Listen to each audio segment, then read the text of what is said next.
We are live. Ladies and gentlemen, welcome to, this is a special episode of the Kids from It. It's just Kayla and I. We couldn't get the whole crew together today for a regular episode. So Kayla and I decided. People need content, so we're here. Right? the public demands it. And we decided to do an episode talking about mushrooms. Fun guy. Yeah, fun guy. Yeah, I'm a fun guy. Yeah. And before we start, I want to make it very clear that Kayla and I are not giving any type of medical or psychological advice. We are not qualified to do that. We don't have the credentials. I mean, I sure as hell don't. I don't know about Kayla, but I all right, go. So didn't want to speak out of turn that you spent years in med school and didn't tell anybody. But if you want to find a way to help to improve your mood or your social state or your physical well-being, to seek out the advice of your doctor or other qualified medical professionals. Not podcasts, we're the last people you should go to for tips. Exactly. Yeah. This is just storytelling, just telling you guys how this has affected us and what we found out. Exactly. So I guess I'll start just asking. So I don't know if you saw the title of the stream, Kayla, but I titled it like a daily diet of mushrooms or whatever. And on the thumbnail, I put every day for a year, because that's essentially what I did. I took them every day for a year. What's your experience with this? I don't want to keep saying it because I don't want the video to be taken down. So we're talking about a specific type of mushroom, folk. I think we all know, but what's your experience with the Kayla? So I had tried them younger, as like a party kind of thing. And define younger. Like early 20s, I think, was my first time ever diving into. Can we say psychedelics? Is that fine? Yeah, absolutely. The realm of psychedelics, or fungi, whatever. And I had really profound experiences, but like I really wasn't mature enough to take full stock of the experiences that I had. So through my 20s, it was just like a fun, cool thing to do if I had the opportunity. But as I got into my 30s and I got older, I've never done them consistently like that, but I started doing them for more like emotional and like mental reasons, and paying attention to the experience more than I did when I was young. And that's when I was like, okay, there's something else going on here. And then I started to try to understand them and educate myself. And then the more I learned about it, the more I wanted to do it. But I've never done them. I've never microdosed or like done consistent time frame like that. So respect to that. But I do, now that I'm older, it's a very frequent thing in my life. So yeah. Yeah. So you tried it when you were in your early 20s, you said. So that was just like experimentation to see how it affected you and everything. How would you describe it when? Profound still. Looking back, I can say profound. Do you remember your first experience with it, if you can describe it? Because I remember mine very vividly. But okay, yes, but I will say that my first experience was I was scared. I was really scary, but I went into it with like a really scared mindset, So I think I got exactly what I prepared for out of it. I remember being really scared, and then I remember being like, I was so terrified, and that was so fine, So yeah, that's what I remember from the first time. I remember being like, whoa. And I remember taking a long break before I tried it again, but I had no idea what I was getting into because I hadn't done any of the like education or legwork or whatever. So that makes total sense to me. Yeah. The first time I tried it, I never tried any illicit substances. Actually, I was such a fucking nerd until after I got out of the Army. Say what? I said, can't relate. Shit. So, until after I got out of the Army, I mean, alcohol was the only thing that I had up until that point, and which is funny because I don't drink at all anymore. But I'm not really a drinker either. That's funny about most people that I know that do, with fungi, whatever. Okay.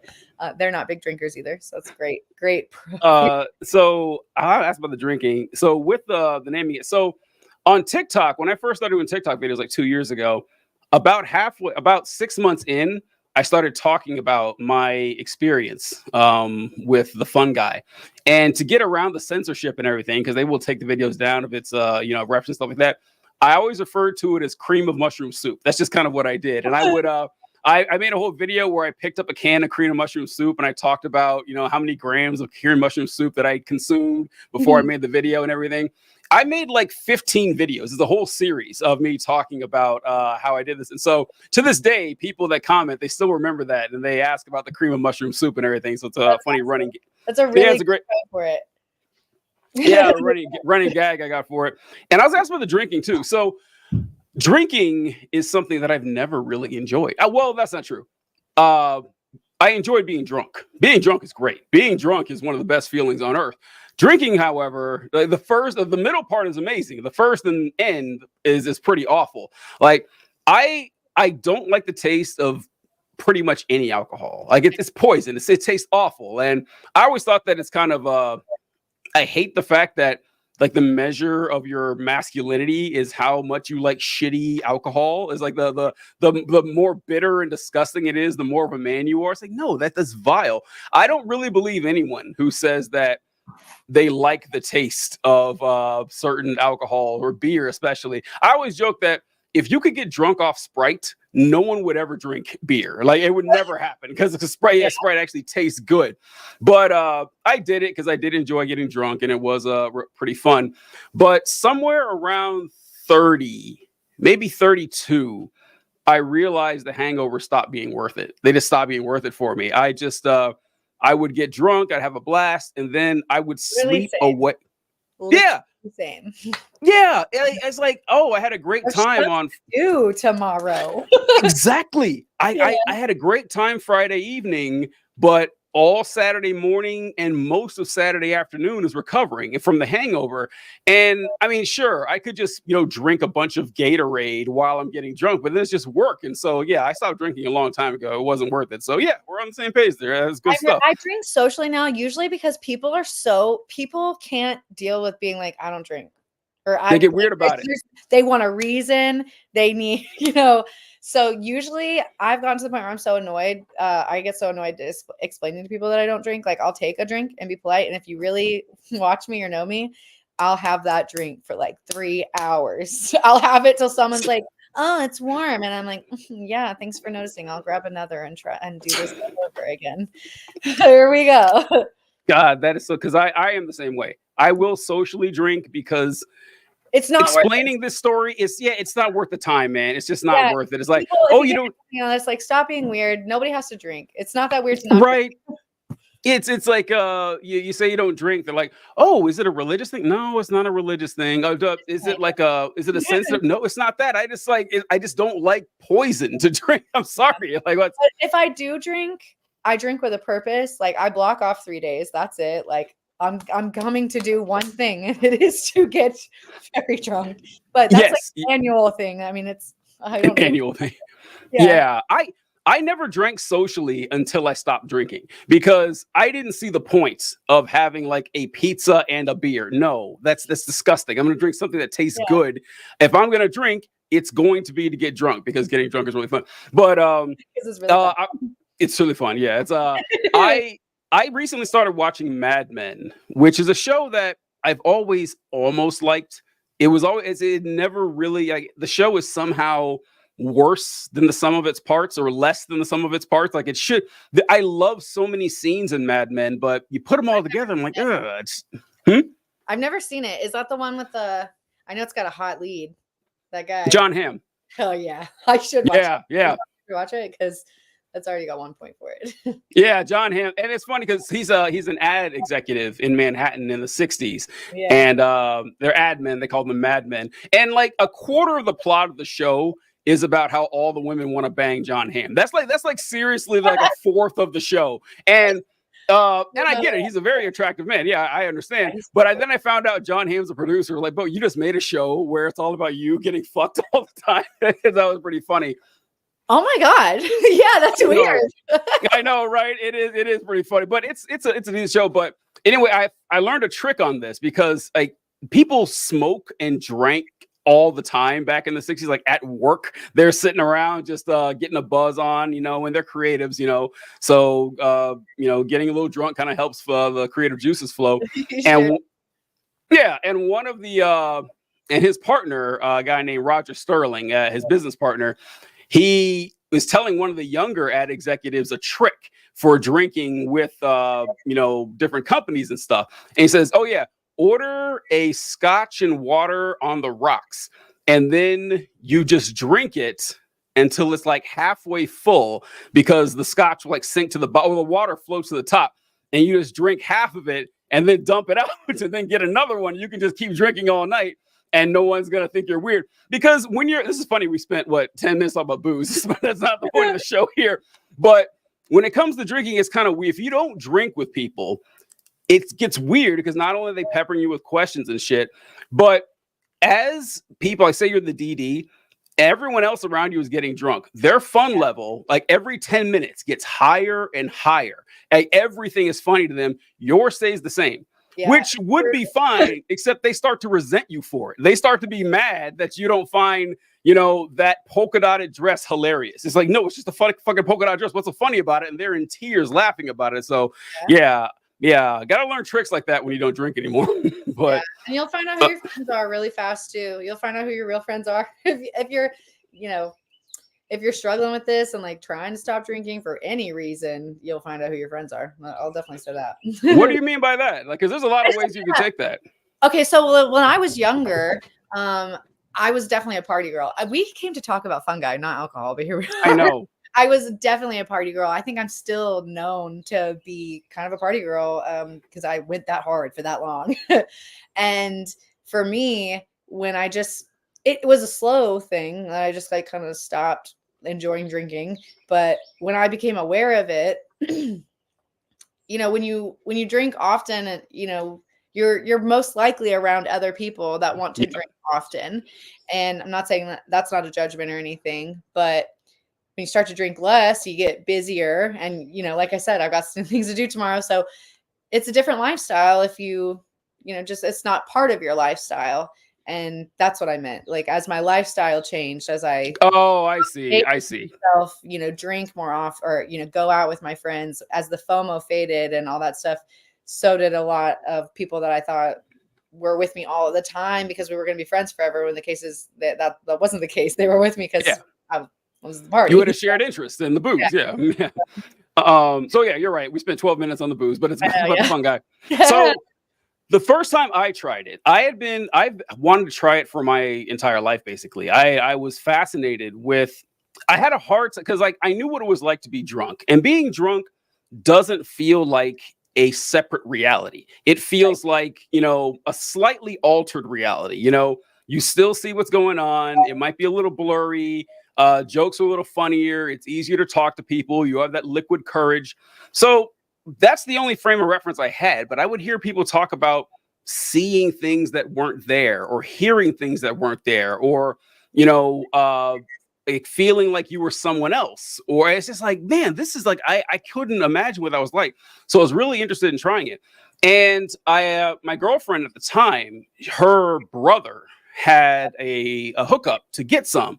And so we were really excited to do it, and we got it from him. And I remember one night we just sat down and we tried it. And he told us that it takes about 45 minutes to kick in. So, give yourself a little bit of time. And I asked, okay, how long does it last? And he says, about 6, maybe 8 hours. I was like, what? I was not all night. I was not ready for that. And so we're like, okay, we'll try this at 7 p.m. And so it'll take us through the night and everything. So we tried it, waited 30 minutes, nothing. 45 minutes, nothing. You went back in and then you made a mistake, didn't you? Well, nothing happened at all. It turned out nothing happened at all. Because he told us hey, about a 1/4 gram to 1/2 gram. It's like, that's about what you want to start. If you're a beginner, that's pretty good. And we did it, and we got nothing. And then we tried it again. And then I was telling my buddy about it. I was my workout partner. And he said that, he said, that's weird. He says, do you take any SSRIs? He said, yeah. He goes, well, there it is. There you go. He's like, if you take SSRIs, it won't work. That's the first science lesson I learned about that. So I stopped taking them because I just went off. Done. And the next month I tried it. So my girlfriend was taking them too. That's why I didn't work on her too. And she didn't stop taking hers because her mental health was important to her. And it's like, fuck it, I don't care. So I didn't take it. And I remember that the night I first tried it, we were watching The Day After Tomorrow. We had the movie. Choice? What? Bad idea, TJ. Bad idea to watch The Day After Tomorrow on that. And I just remember that the first thing I noticed when it kicked in was my mood swings. I would just jump from hysterical laughter, just like nothing had been funnier to me in my life than, the Nintendo Switch sitting on the table. It just made me just like my side split with laughter for no reason. And then 2 minutes later, tears. I'm just bawling in sadness, for no reason at all. And then The Day After Tomorrow is a disaster film, for those of you who don't know. And so the world is coming to an end, and I'm watching these waves crashing and killing these people and these poor kids, and I'm bawling my eyes out, And then I remember a Dave Chappelle sketch where he talks about doing, psychedelics, and he mentioned the time dilation, and it clicked right then because I felt like I had been on this for 3 hours. It was 15 minutes. It was 15 minutes. My mind was shattered. So slow. Yeah. I always feel that way. I always feel like, are we really moving through time still, or?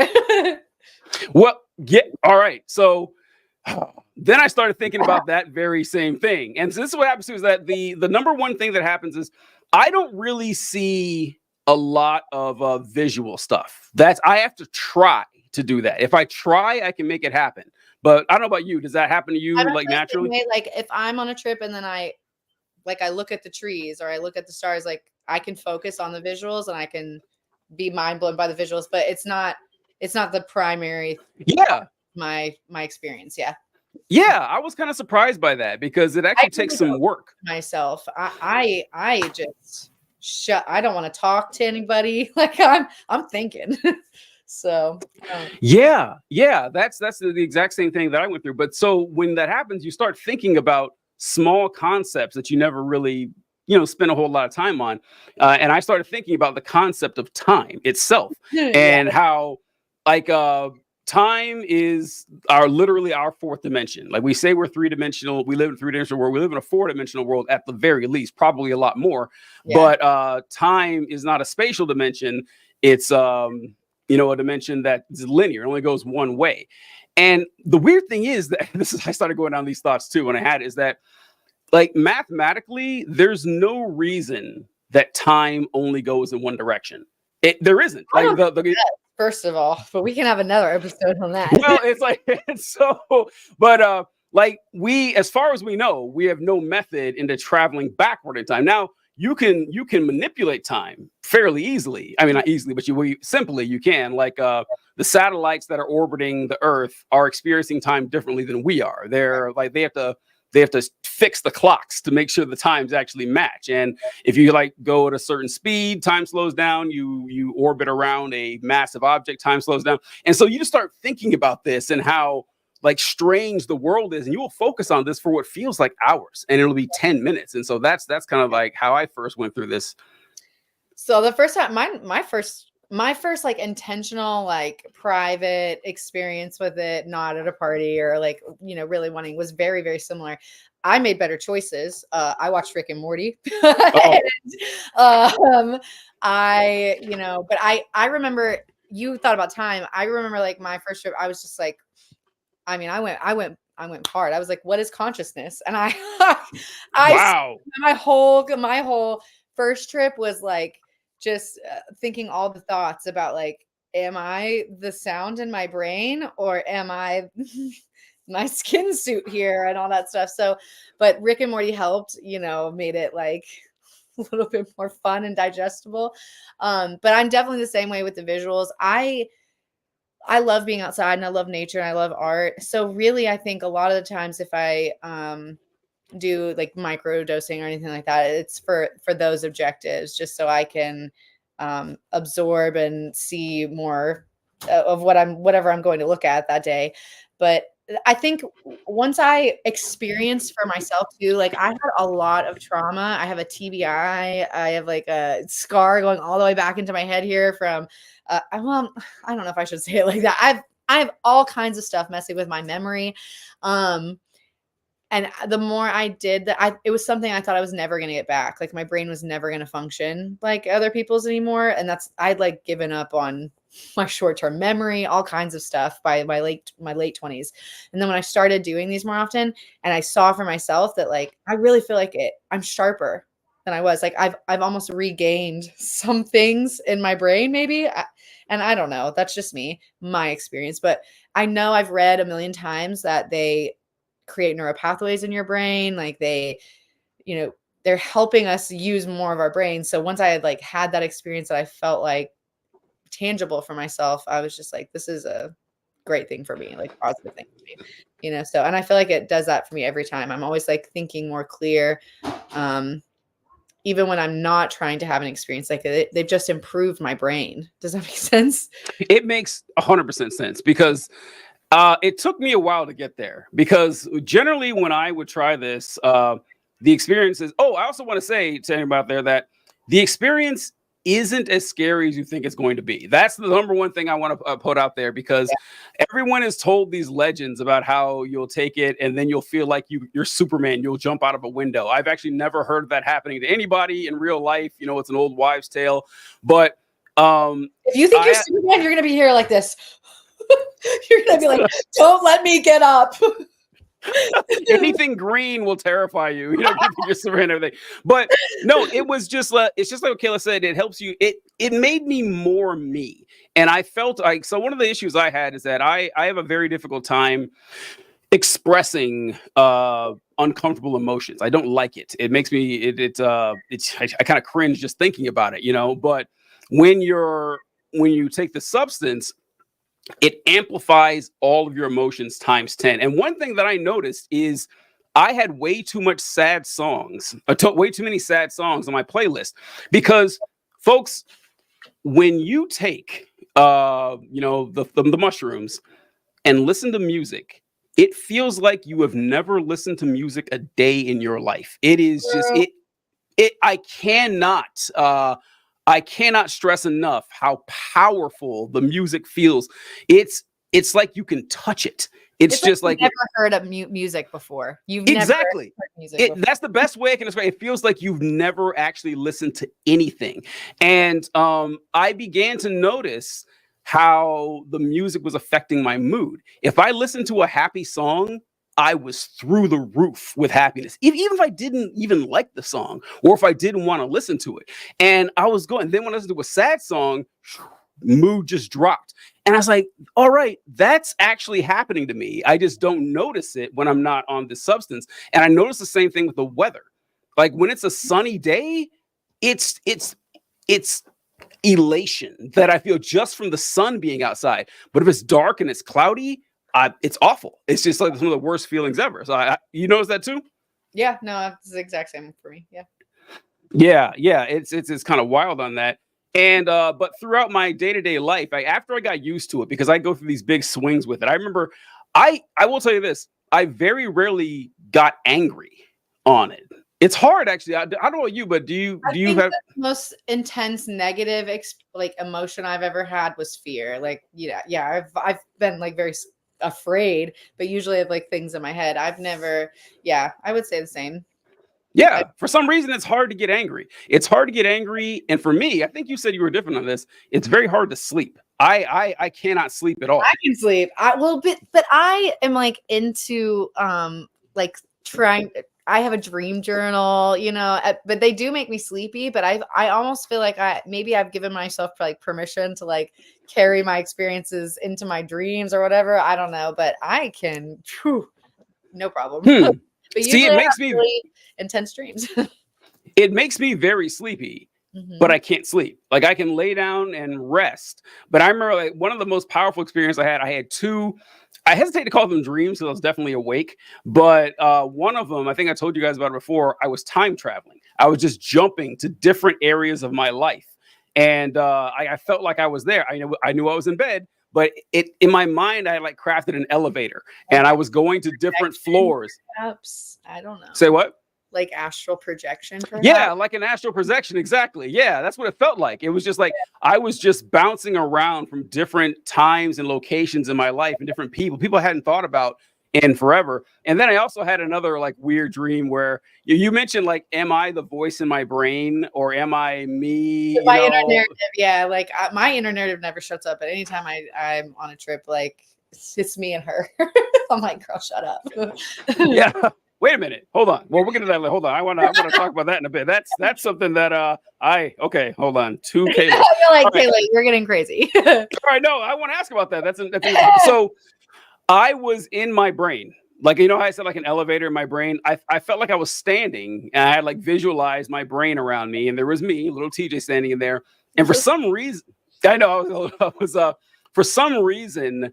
This quote was echoing, just bouncing off the walls. And it was a quote from Karl Marx. And it was what was it? The traditions of dead generations echo like a nightmare on the brains of the living. And that just kept bouncing off the walls. And it was terrifying to me. But those are like the two. And those are only the worst trips I had. Most of them were pretty good. But after I got over that, this took weeks before I was actually comfortable with this. I started doing it every day. And have you ever seen the movie Limitless? You ever see that movie? Oh, I love me some. What's his name? That guy. Bradley Cooper, right? Of course, I've seen Limitless a few times. After I started regularly doing this once a day, I was like, I get it now. I felt like I mentioned before. I did feel like Superman. My brain was operating at like 3 times capacity. I was more creative than I ever been. Yes, same for me. Like the creativity. Like I call myself a creative and an artist now, and like that's something I never would have said before. Really? I started doing this stuff. I didn't even know. You remember? Okay, I'm not a good like drawer or like artist like that. But remember when I was like posting my stuff? I didn't think before I started doing all this stuff I couldn't even draw a stick figure. Wow. I got into, and I still draw just like for therapeutic. I'm not that great, but I'm better than a stick figure. So that was all post me getting into this part of my life where I experienced stuff like that. That's incredible, actually. I just assumed you always knew how to draw. Show you one of my drawings, but it's really not that good. Well, no, I've seen like you've posted a few things where you draw. Yeah, you're pretty good at it. Right? Like it's kind of an interesting late life discovery, but I never drew. That's amazing. Wow. So you found a new talent. I guess kind of, yeah. I mean, and that started me on the road to a lot of other stuff. I would do all kinds of like art and creativity and stuff like that. And now I feel like that is who I am. It's part of my life. This podcast, probably wouldn't be our podcast. Oh my God. Wouldn't be a thing if it wasn't for that too. Again, we've talked about when I came up with this random idea, but here we are. Like we can credit it to one guy. See, that's interesting to me because I don't relate to that experience at all because I didn't get any new talents. I still can't draw. I can't draw. I can't draw. That you're not crediting yourself enough. Like you weren't doing this a few years ago, were you? It was, but I always wanted to do this and I knew I could. And so It's not a new talent. I guess well, yeah, but still, like, I don't know. Even knowing you, like, as your friend, like 5 years ago, even knowing that you wanted to do it, like, I don't know that you could have been doing it like you are now. So I think I think it came after. I'm pretty sure it came. They were pretty close together. Yeah, because I made a couple videos. Who cares about this shit? But I'll think of the timeline. It doesn't matter. But I'll think about that. But but it kind of flows with what you were saying. I always said that it makes me more me. Like everything that I was, it just amplified it. And so I don't know if I got anything new. I discovered more things about myself, I guess, but a new talent. I wish I could have had that. That's kind of incredible. Well, your life, you're still young. Okay, you don't know. You're not done yet. Okay, yeah, that's true. Who knows? Who knows? Yeah, give it time. Yeah, and the 2K-less thing. I want to talk about that because one of the things that I talked about a lot with this is this. It sounds so cliche, but the self-discovery. And I had to come to terms with a lot of uncomfortable realities about myself, and things that I just didn't like acknowledging. Times where I had been, like incredibly selfish and cruel and dismissive and judgmental and arrogant. And I always say that, listen, I'll be humble when I have something to be humble about. That this doesn't happen terribly often, but I mean, I could be a better person in that way. And so it's kind of like you have two dogs inside of you, an evil dog and a huh? Yeah, you do have two dogs inside you. Yeah, it's like you. An evil one and a good one, and it's just a day-to-day struggle on which one wins. And I had to face the fact that, man, the evil dog won more times than I care to acknowledge. And so that's what I would say with the two.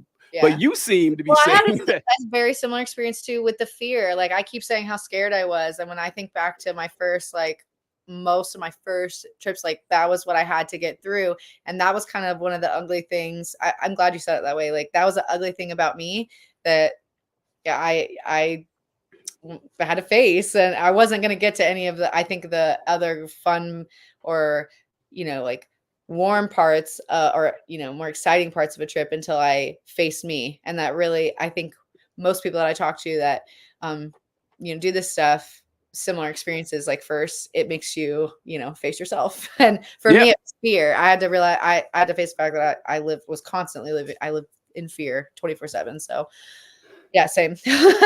that's I hated that because I had that too, because there are very few things I respect less than cowardice, and finding out that I was a coward in a lot of ways is I hate thinking about it. That was a profound statement that you just made. Here. Yes, I felt the same. Which one? Everything you just said. I felt this exact same way. Like finding out that I was a coward, and there's all these things about me that same. But that was well said, TJ. Well, one of them. See, this is why I wish I could remember the timeline on this, on doing social media stuff and the shrooms, because the number one reason that I never started doing stuff like this years ago. The number one reason was because I did not want to hear the sound of my voice. Most people hate the sound of their voice, right? Because it's not the voice that you hear when you speak. And so whenever I heard my voice, recorded and someone played it back, I'm like, oh, that is just terrible. That's it. That's literally it. That's literally the reason I didn't do it, because I wasn't comfortable with the sound of my voice. And I do a lot of public speaking. I've done it for years. I'm very good at it. I know that. And people have been telling me since I was a kid, oh, you've got a great voice, man. You have a fantastic voice. It's pretty good. I hate it. To this day, I still hate it. And it was that irrational fear that not only would I not like doing it, but man, everyone's going to make fun of me because I sound stupid. I like dumb shit like that. And so, it's really embarrassing to just lock down how irrational a lot of your fears are when it comes right down to it. Well, and I have a show recommendation. I've already told you to watch this, but since we're live, I'm going to preach about that show on Netflix that I love to tell people to watch. There's a show on Netflix, and it's I believe the creator lives here in Nashville. I won't go too far into how I found out about it, but it's called Midnight Gospel.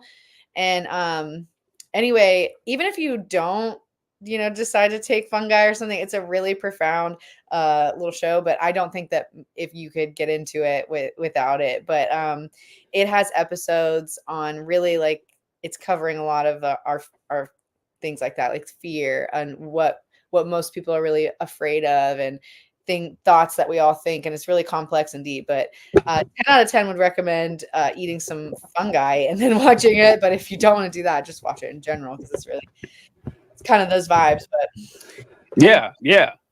And once you learn those lessons, then I like how your cat keeps it's like Wolfie usually does that in all my productions, and so it's funny seeing the other side of that. But once I got over that, and that took a while, this is not for the faint of heart. This took me weeks and weeks of doing it once a week to finally conquer the difficulty. I remember my girlfriend would walk in to me in the living room, and I would be listening to some Dragon Ball Z song that I heard back in 2001 or something, just just in a puddle of tears. And it's like Goku sacrificed himself for Earth and he left his son behind. Just like the emotions are just so powerful. But I needed to work through that. It made me a better man in a lot of ways. Get out of your brain or your heart or your head or wherever, your body, until you faced it. So exactly. And then after that is when I started doing it. Literally, I did it every day for almost a year. And I got to the point where I was taking about 5 grams a day generally, which no one believes when I say it, because that's an insane amount to take in one time. That are like, don't do that at first. If you try it first, try literally like a quarter of a gram or something. But I was taking like 5 a day, and I was driving. I was going to work. I was like out in public and everything. I had to stop doing that. I no longer do that, folks. That Especially have been fun for you. Well, been like.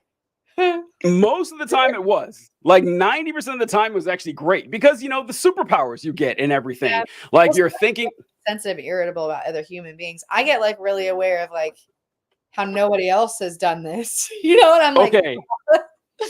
I'll put a pin in that, because I want to talk about the work thing. So the reason I stopped doing it during our day-to-day life is because while it did make me a superhuman, I also had to deal with the drawbacks. And the drawbacks are you're shaking, like your hands are sweating, your eyes are red as fuck, so everyone knows something's going on. Their eyes get so red. There's no secret. No red eyes. I'm not smoking weed. Done.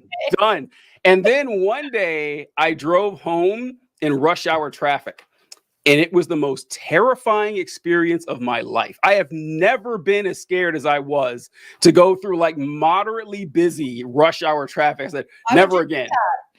Well, because so what I would do, there was over. I'd be like, I'm gonna be here for 8 hours. Oh yeah, so I was taking it was a way I usually don't go, and usually I know my route home is that'd been fine, but I was going somewhere else because my girlfriend's car was in the shop, so I had to pick her up and then take her to the shop and go through the deep inner city traffic or whatever, and then back. And no, awful. And so I've never done that again since.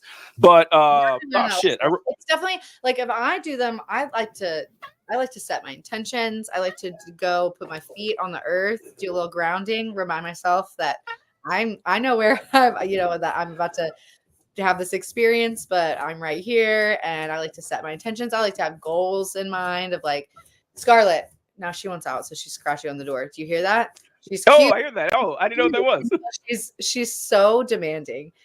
So anyway, like I like to be intentional about it, but that is also who I am. Like I try to be intentional about everything in my life, but I do them, for funsies, but still, even for funsies, like I just go and I like to get ready and make sure that I'm safe. It's private. So, but that's me. Like, that's just how I like to do it.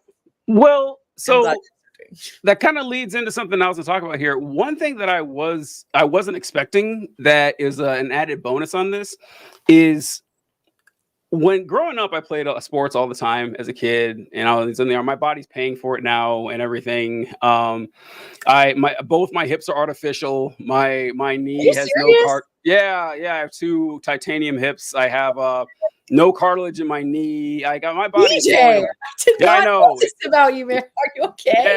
Yeah, I know, right?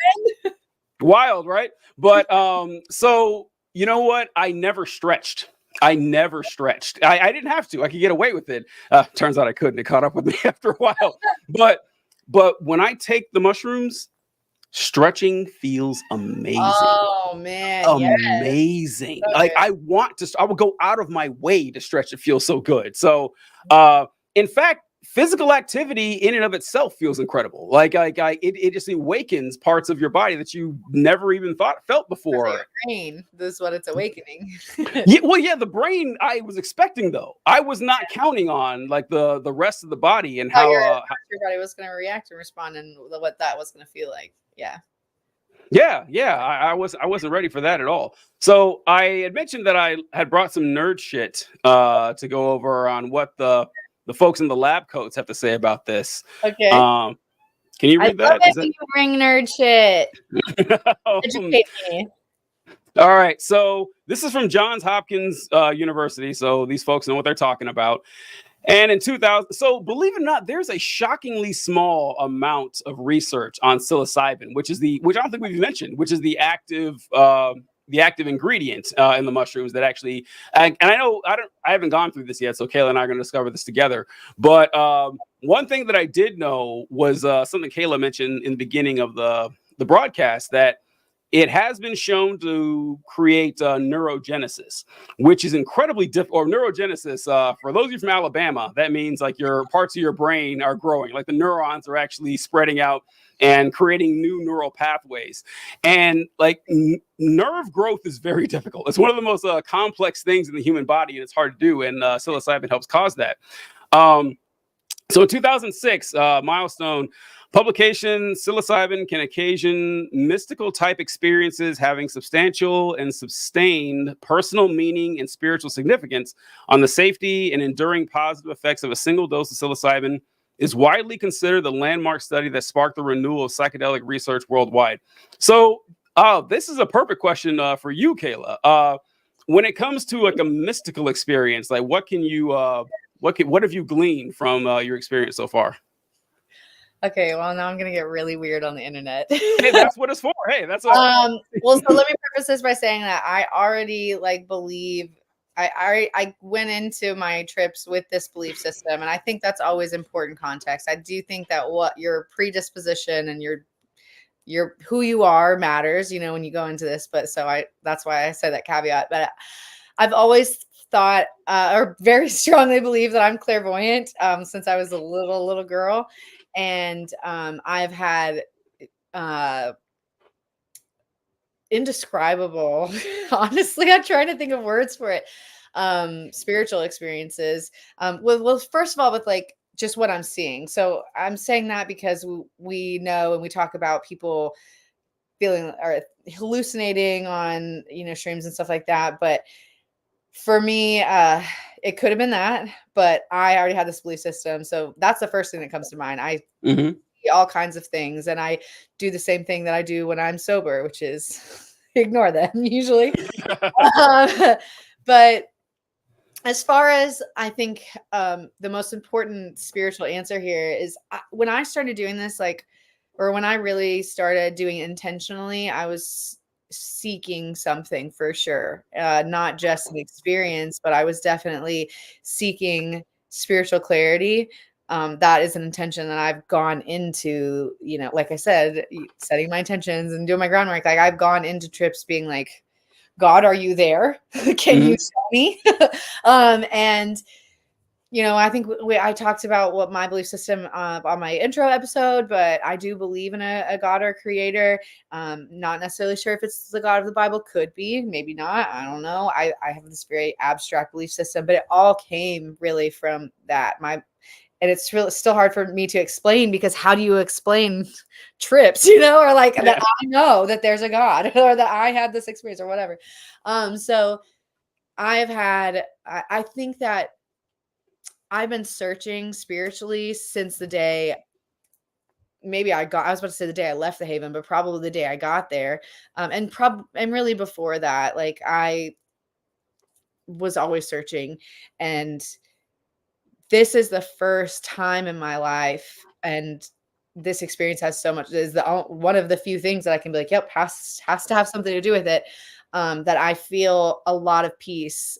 We talked briefly on another episode, I think with Kai, we were trying to get Kai to try it. We were really pushing on her about, we were talking about her spirituality and my spirituality and all that stuff. And, I'm truly, I'll say what we were talking about then. I have no fear of the afterlife. I'm not afraid of death at all. I've really honestly been like that. I don't have those thoughts that I think that fear comes from, that a lot of people have about death. And I think that it really, that solidified in me, and that changed after I started doing this regular, or, with that intention or that question in mind. So, do you believe in an afterlife? So, Yes, but I think that we do this life a few times. I think that that's just me. I know some people are gonna be like, oh no, but I very much believe in reincarnation. And I think, in my opinion, it can go hand in hand with believing in God and religion, because where Sure. did God say you only get to do it one time? Where did God say, I made you fearfully and perfectly made one time? He didn't say that. So I don't know. I feel like our consciousness is who we really are, like our spirit. When we say like spirit, I think that's the same. And I think that you come back through with different purposes, and maybe as many times as you need to, and then at some point there is an end, or there is a peaceful place that when you've gleaned or done what you're here to do. I don't know. I just think our world is like hanging, like Kai said, it's so perfectly hanging by a thread, all kinds of little threads. So for me, it's just all too perfect to be totally coincidental, and it goes into that, but I know that you don't agree. Oh, well, no, I wasn't going to touch that at all. I have a couple Okay, we things. can talk about that later.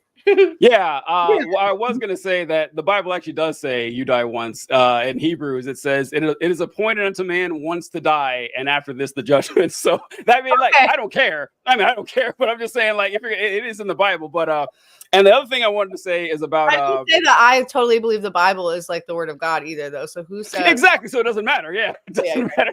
My God might not be the yeah, not limited by the 66 books of the Protestant Bible. Caveat, because it's like, come for me in the comments. So thank you. Yeah, and so also what I'll say is where you mentioned you believed in reincarnation and how, after we experience this life, that for, whatever reason or however mechanism, we come back in a different form, different consciousness, or plant life or whatever. And I gotta say, that to me, that is the worst fucking case scenario. Like, I don't know, like what it's really it could be rough. Yeah. I mean, listen, I don't know what happens after we die either. I have no clue, but I know what I hope doesn't happen, and I hope I don't have to do this all over again. There's no fucking way I want that way, but that's just me.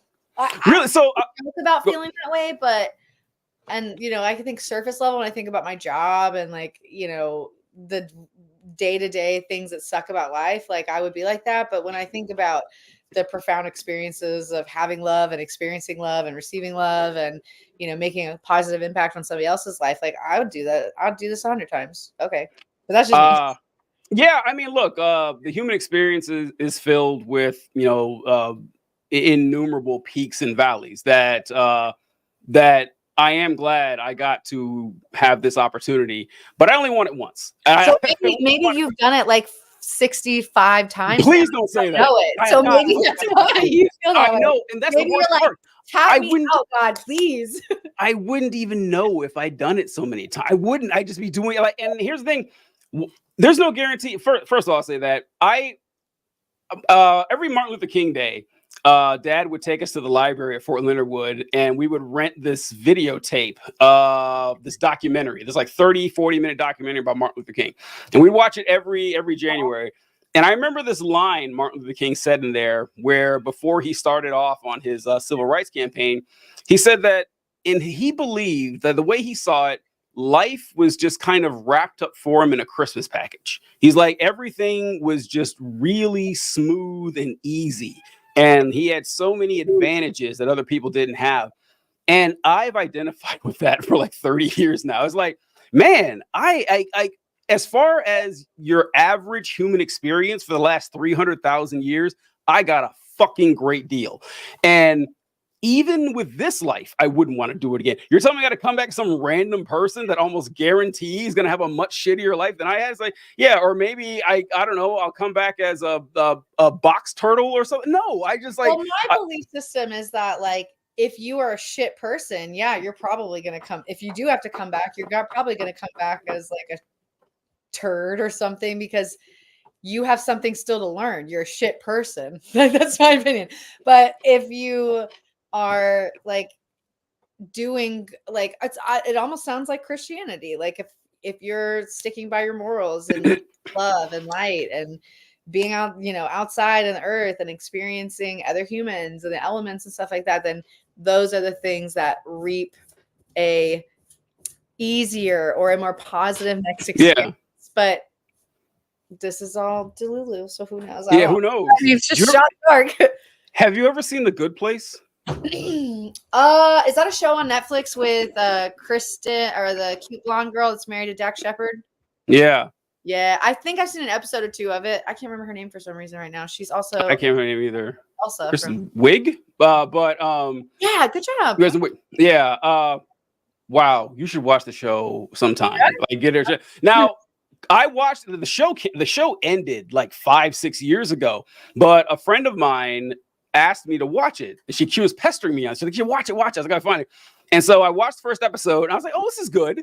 And I think I watched the second one. So probably like you was like, "This is all right. You know, this is a cool concept. You know, you die and you go to heaven, and oh, heaven's actually kind of weird."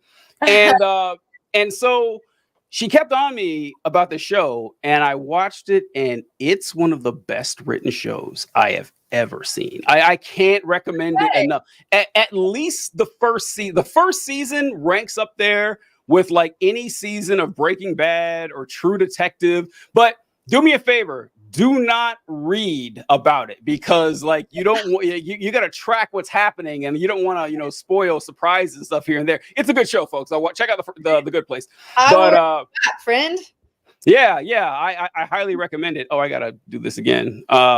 Okay, and so 2014. Look, this is how little research has been done on this. Like my sister and I have to add a caveat in here for my middle sister that she pioneered this for she trailblazer. She has been on this shit, and she has been telling me that there's like she's been saying exactly what you're saying for years.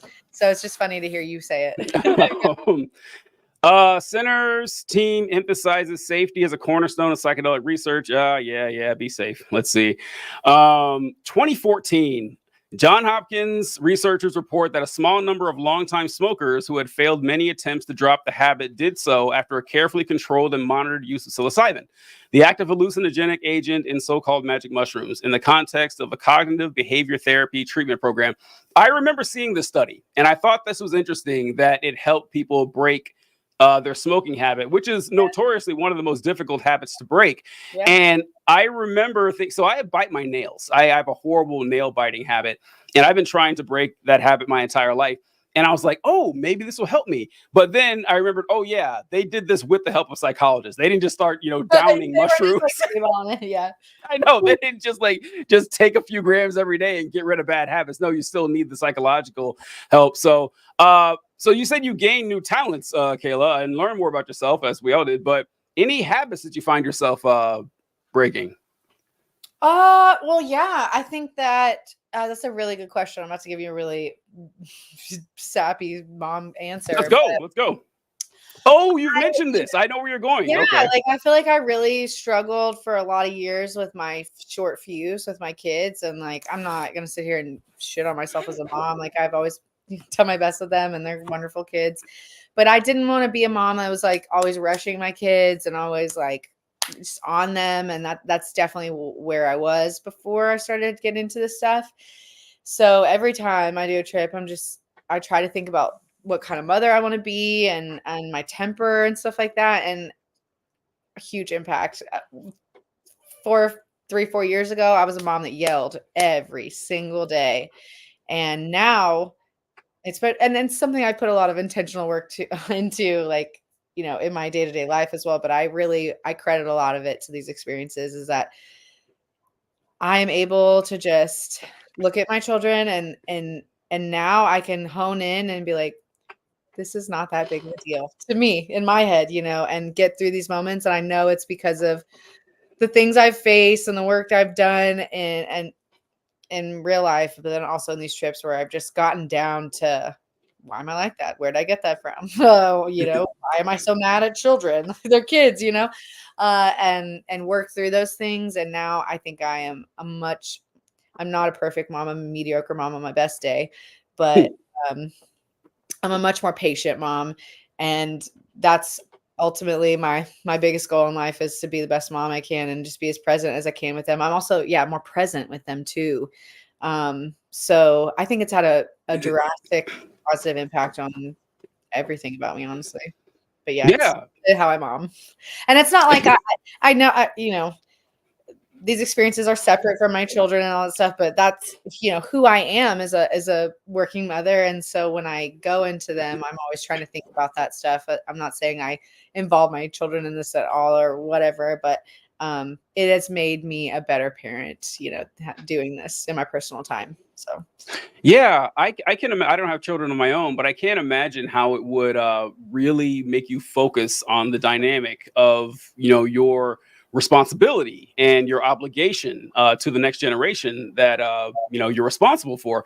And the only way I can kind of extrapolate any sort of you know, similar concept is on a more broad scale, is that I spent a long time thinking about, one, my own mortality.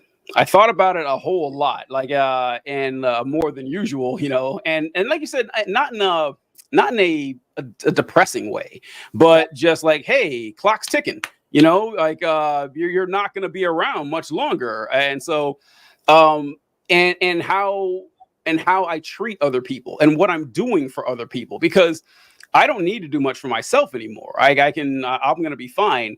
And the way I see it, you know, life is brutal. Life is cruel. Life is harsh. It is demanding, and it is just a slog for 99% of people just to make it, you know, day to day. And in a relatively short period of time, we are all going to be dead. Like shorter than you want to realize, we're all going to be gone. I guarantee everyone here has like knew someone from childhood who's dead today, multiple people who didn't make it to their 30s or 40s.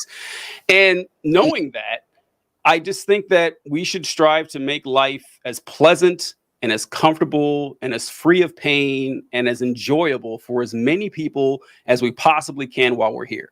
And it being on the psilocybin really helps amplify that. And it seems so simple. Like, this isn't like, you know, earth-shattering advice here. Hey, make life pleasant for people on earth. Like, yeah, not but something about it resonates differently in your brain. Yes. With this help. Yeah. Yeah. And when you think about how we got here, just like how human beings, like I mentioned how, you know, comparing my life to any average person, and like anatomically modern humans have existed for roughly 300,000 years, and how there's nothing different about you physically than someone who was born 200,000 years. You're the exact same.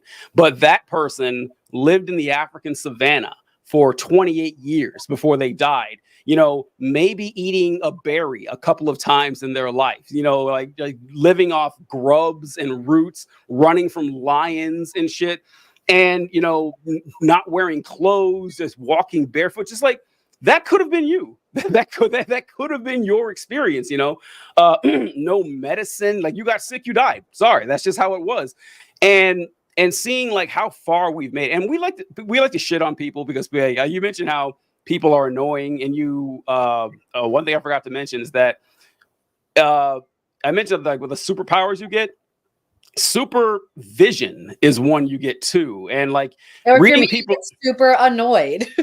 Well, yes, because you reading micro expressions becomes very easy on psilocybin, like stuff that you kind of subconsciously feel, like, you know, where you just walk in, you're like, this person's got a bad vibe, and you're like, you don't know why, but you just feel there's a reason why. It's because, you know, the way that they're standing, the way that they're moving, like their facial expression, you're not consciously processing all that shit, but subconsciously you are. And you're like, okay, this person looks like they're in a bad mood. I can't tell you why, but I just kind of feel it. That's where you get, you know, vibes from. But you can actually see where you pick up vibes. Secret from me, or I can. Yeah. And so you can see where the vibes come from, though. Like you can, and when you're on the mushrooms. And while I get a lot of great creative ideas on mushrooms, like for making TikTok videos and stuff, I can't watch TikTok on mushrooms, because a lot of times when people are making content, they got to stand out. They got to find a way to, you know, catch your attention, and they're not acting in their normal capacity. They're being inauthentic, and you don't really notice it when you're just scrolling. But man, when you're on the shrooms, pick it up right away. Like that person's faking it. Yeah. Fake Yeah, and it just burns. It's like, why are you being so transparently inauthentic? It just bothers me. And so, yeah, that kind of gets you right there. But I agree. Let's see, what was the next one we got here?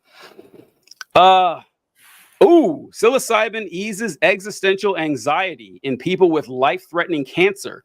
In a small double-blind study, Johns Hopkins researchers report that a substantial majority of people suffering cancer-related anxiety or depression found considerable relief for up to 6 months from a large dose of psilocybin, the active compound in hallucinogenic mushroom. That's interesting because I didn't know that. Because I'll just say this real quick. I have thought about this because in my experience, it doesn't necessarily improve my mood. It just amplifies my mood. So I have thought about this, that, man, if I was dying, like if I knew the lights were going to go out in a couple of months or something, I wonder if this would help or if it would just make me sadder. And I kind of focused on it would probably make me sadder. But according to that study, it took away depression. Really up to you. I think it would be really. That's what I think too. When I used to, so like I told you, when I first did it, I was super scared. So there was a period in my life where like I was just like, it's not for me. Like I can't handle it. I get scared. I freak out. And I had so many people be like, you're doing it wrong. You're doing it wrong. Like you need to do it where you need to feel safe before you try it. Yes. You need to feel safe. You need to be in a pleasant mood. You need to, like you said, put on like happy music, movies that you like and stuff like that. Because if you don't like set your intentions, like I said, or create a positive environment for you to, and you might still think of things that, you have to face and deal with. You might still have to deal with some of the stuff, but at least if you're not adding to that potential bad mix, then 9 times out of 10, you're not going to have that bad experience. But when I ask people who have had bad experiences like that, like what the circumstances of their experience was, it's almost always bad. I'm like, okay, well, try it again. And time. It is funny though that you never know what exactly is going to set your mood in a different way. Oh yeah, no, there's no exact science. You can only do your best. You can only do your best, but you never, especially if you're new to it. Because I meant to. Keep forgetting stuff here. You were mentioning seeing God and things like that, or feeling like you're in the presence of God. So I got that feeling too. Well, I don't know. It wasn't that. It was more of a, you feel connected to something larger than yourself, just like, kind of like the experience you get at a concert or at a football game or something. It's just like, you can feel the energy of all the people and, taking them every single day for nearly a year, get used to it. And you're like, okay, yeah. Then the allure kind of fades away after a while. It's kind of, I don't know. I guess it's not this scary, but you guys remember in Lord of the Rings when Frodo would put on the ring and he was in that weird like spirit world with like the demons, like what are they called? I forget, the Death Eaters or something. Yeah. And so you kind of feel like that, like you're lost in a different reality. But then after you're on it for a while, you're not scared by it anymore.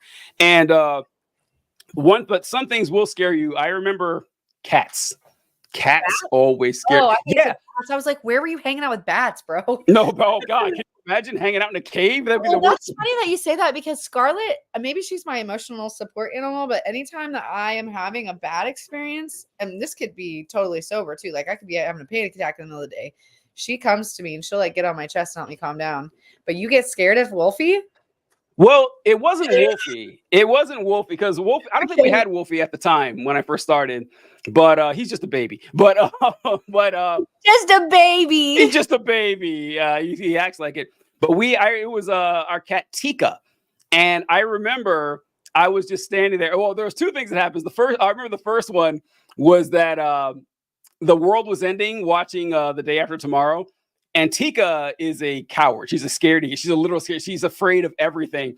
And I just had this idea of like the president just died in The Day After Tomorrow. And I laughed for like an hour straight at this scenario of like, oh no, I laughed because they'll need a new president. And I was like, what if they made Tika president? And I was like, what if they made Tika president? And Tika was like, President Tika, the world's in winter. And Tika's hiding under the desk because she's so scared. And I just started laughing at that. But then, later on, like that night or maybe the next night, I looked the two cats, Tika and Cigarette. I would look them in the eye, and scared me to death. And I remember, I will never forget what I said, because I still think it whenever I said, I said, Tika is looking at me like she knows. And I was like, well, wait, like she knows what? I don't know. But that's what it looks like. The cat's like, looking at the cat's eyes just scared the shit out of me. So, I mean, they don't in normal life, not that I know of, but when I look in those cats' eyes and they look back at me, and cats already have a weird, like, supernatural vibe about them anyway. And like, you know how they're always chasing shit that's not there and staring at things that's not there? Well, we could really do an episode on cats. I have a lot to add. I have a lot to say about this. It would be super weird, so I won't. But like, research cats in history. Like, everybody has been like, "What's up with the cats?" And I think that everybody was onto something. And you were probably right. They know things. Or, Cats are weird. Or maybe they're in the recycle rotation. Like, I very often talk about Scarlet, and I say she's not a cat. Like, she is. I call her my familiar. If you know what that is. Kudos to you. If you don't, whatever. But I don't. Okay, well, so familiar, what most commonly known as like a witch's companion. It's an animal that's your companion. Okay. And it's really like a spirit energy that's there doing more than being your companion, like kind of looking out over you or whatever. Like Salem. Yeah, exactly, like Salem. Yeah. So I often joke and say that, Scarlet's my little familiar and she's not a cat, but like, I'm so serious. She's not. I've had the same experiences. Like, that's a human cat. I don't give a fuck. She's so smart. Like, she's so whatever. So yeah, that makes total sense. But I have a little funny animal, well, not animal thing, but the last time I did I had a big experience. I was out here in the mountains, and I was sitting and watching like a forest line right over the mountains. I was sitting in like a little valley area, and I remember it being like, okay, I know that the trees are not flashing. Like, there's no flashing, right? And I moved on in my trip, but then I needed to know what I was seeing, because most of the time when people think this is not official. Okay, this is coming directly out of my ass. What is about to come out of my mouth? I think that you can hallucinate on shrooms, but most of the time when I see something, I go back later and it just wasn't what I thought it was. So this is one of those experiences. I saw the lights. There's lights just all over this tree line, and I was like, "What the fuck?" And I went back the next night. It was fireflies. I watched the most beautiful, incredible. Oh, that would be cool. Display I'd ever seen, and my brain, I couldn't even handle. Never crossed my mind that there were fireflies that night when I was, having my experience. But the next night I went back and I could clearly see them, but can't even describe what it felt like the night before, though, because I was just like, wow. Like, it would be amazing to see. Yeah, that would be really fun to see, because it's hard to explain too if you haven't done it, because I was expecting like, kaleidoscope. It's not like that. It's just that if you look at something, you can kind of warp it. It's kind of cool, especially if it's on a screen. It's a lot easier to do. You can just make stuff move and everything. That actually kind of freaked me out when I figured out that I could just. Oh, have you watched a tree for like, have you just sat and watched a tree? I haven't watched a tree, no, but a lot of other things. Watching a tree is weird. I've watched curtains, grass, the sky. The sky is really great to watch on it. Yeah, but you can it's hard to explain. Like your eyes are not moving, but you can make stuff around your eye. More than you've ever seen before. Yeah. More than you've ever seen before. Look, colors are more vibrant than you thought were humanly possible. And I remember when this happened. Now, this is one of the weird times that this is why, like, I hate admitting I'm a nerd. Everyone knows I don't know why I hate admitting it, but it's just that, yeah. And so, like, whenever I remember noticing this, like, I saw it was a green, I think, and it was the most vibrant green I had ever seen. And I was like, whoa. And then I thought, oh, I bet I know why. Because when you're under the influence, your eyes dilate. And when your eyes dilate, you let in more light. And so that means I can see the light. Say what? That makes a lot of sense. It makes a lot of sense. Yeah. So I remember thinking that when it happened, because I was like, how is this happening? And I remember one time, you ever have a dream where you could fly? I have. I'm failing to fly, but yeah, I'll fly for a minute. Well, so I had a dream once that I could fly, and I was like, oh, this is pretty cool. But then it got really scary, because I was like, oh, I can fly, but I don't have wings. so I can't slow myself down. Like I'm just gonna keep going in a straight. I know I've made it so fucking literal. So slow in this crazy train. And I couldn't land either because I could fly, but I didn't have like invulnerability. So if I land, I just broke my legs. No wheels.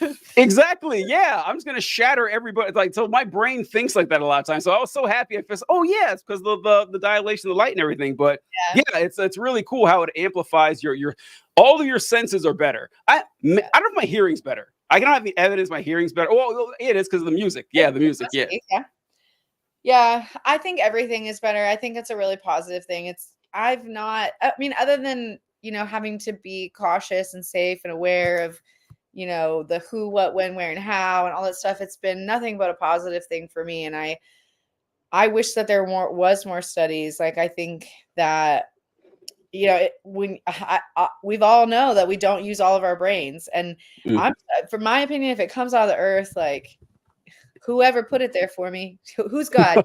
Somebody's God put it there for me. So, let's experience it. I don't know, but it's just a positive thing. It does a lot and it makes a lot of sense. I haven't run across much about it that doesn't make sense to me yet. So it all kind of makes sense when you put it together. This is what there's a couple more, but I wanted to like this one right here. I noticed the psychedelic drug psilocybin tamps down brain's ego center.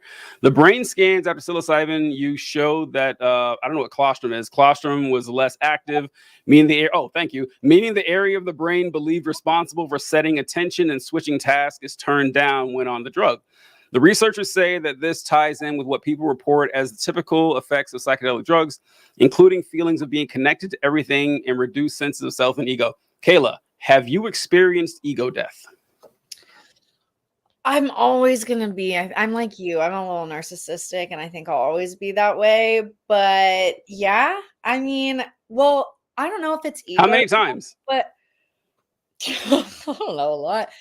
Every time I take a trip, I realize like nothing's that serious, like including my ego, including, all of these things that profoundly impact nothing's that serious. Let me not go down the rabbit hole, but I think that yes, I've had those death of my ego many times, and usually it's not just about me, but it's like a lot of things. Like none of our skin suits really matter. Like we're all consciousness. I'm thinking about stuff like that. So yeah, I think that I'm definitely more anchored in things that really matter to me. So yeah.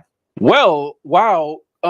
First off, good on you for experiencing the ego death many times. Second, I don't appreciate that you just casually called me a narcissist. I am one, but not cool.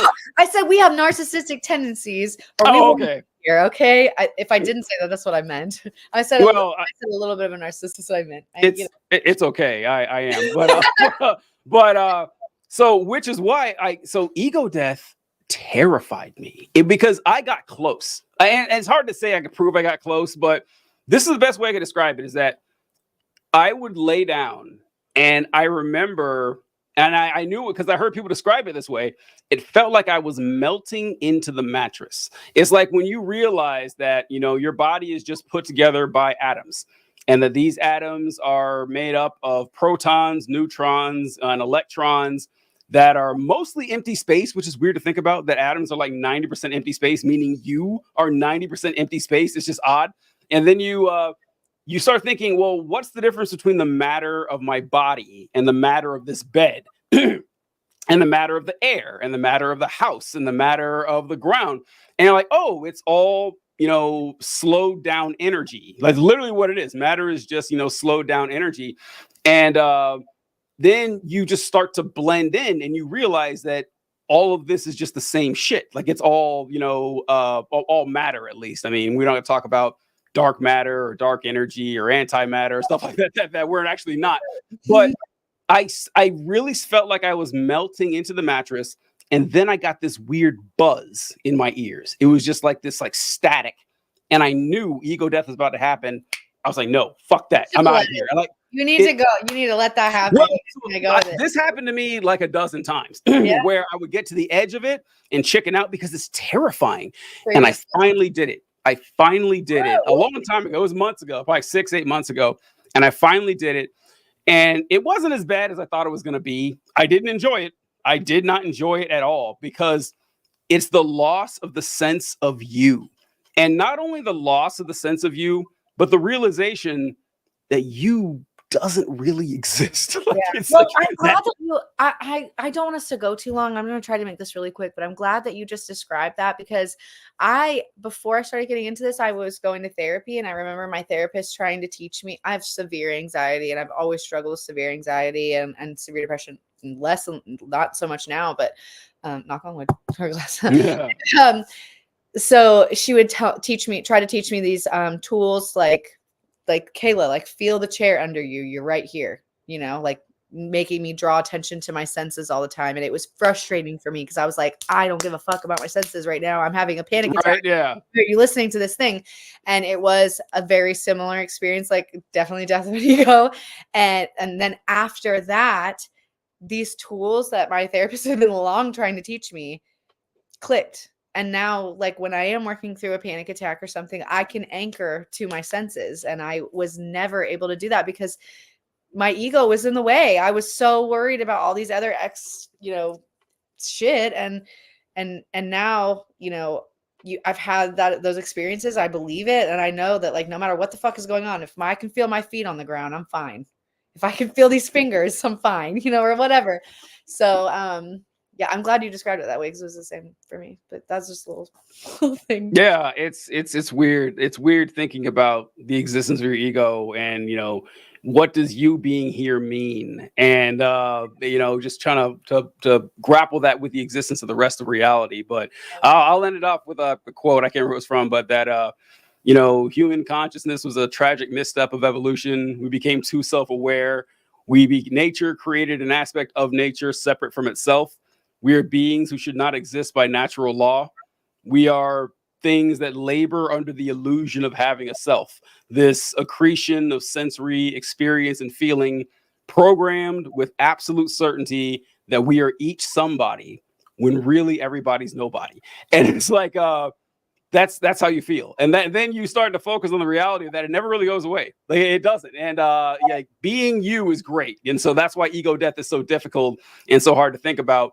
Yeah. But it stays in the back of your mind after you're done. So, well, all right. Well, hey, a fun episode and good for doing it live. Hell yeah. Yeah, I know. Good stuff. Good stuff. I appreciate it. And everyone checking in, we'll get you back later and hope you enjoyed your time.